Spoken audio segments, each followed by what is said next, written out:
ایک دفعہ کا ذکر ہے کہ 10 دوست کافی عرصے کے بعد آپس میں ملے۔ انہوں نے مل کر ہوٹل میں کھانا کھانے کا پروگرام بنایا۔ سب نے آپس میں خوش گپیاں لگائیں، اور جب محفل ختم ہونے والی تھی تو انہوں نے ایک پروگرام بنایا کہ اب ہم ٹھیک 10 سال بعد اسی جگہ دوبارہ ملیں گے۔ ہم سب اپنی اپنی زندگی کی ایک خواہش ایک پیپر پر لکھیں گے اور دیکھیں گے کہ کس کی خواہش پوری ہوئی۔ شرط یہ لگائی گئی کہ کوئی کسی دوسرے کو کچھ نہیں بتائے گا۔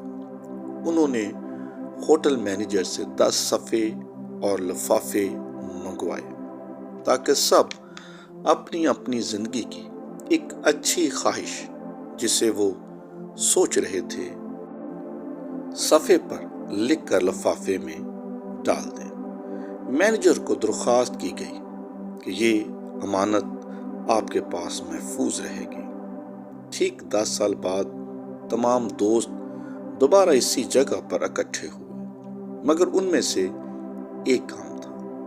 اس کو فون بھی کیا گیا پر کوئی جواب نہ ملا۔ سب نے اپنی اپنی زندگی کے اچھے تجربات بیان کیے اور پھر ان لفافوں کو کھولا گیا تاکہ وہ دیکھ سکیں کہ کس کی خواہش پوری ہوئی ہے۔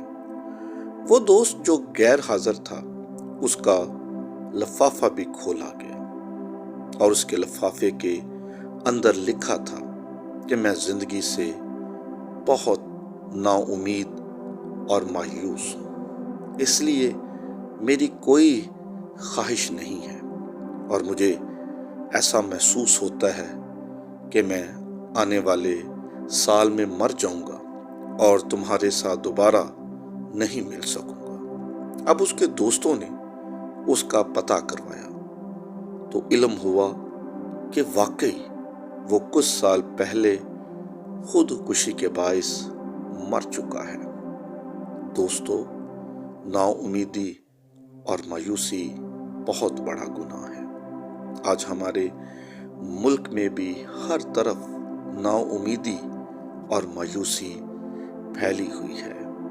ہمیں یہ بات یاد رکھنی چاہیے کہ منفی سوچ اور ارادہ انسان کو اندر ہی اندر کھوکھلا کر دیتا ہے، اور بعض اوقات یہ مقام ایسا آتا ہے کہ وہ خود خدا کے خلاف کھڑا ہو جاتا ہے۔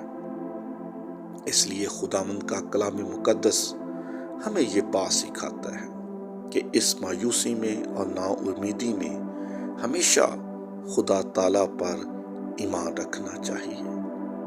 زبور 40 اور اس کی پہلی اور دوسری آیت میں لکھا ہے، میں نے صبر سے خداوند پر آس رکھی، اس نے میری طرف مائل ہو کر میری فریاد سنی۔ اس نے مجھے ہولناک گڑھے اور دلدل کی کیچڑ میں سے نکالا، اور اس نے میرے پاؤں چٹان پر رکھے اور میری روش قائم کی۔ آئیں ہمیشہ اپنی زندگی میں مثبت سوچیں اور مثبت چیزوں کی خواہش رکھیں۔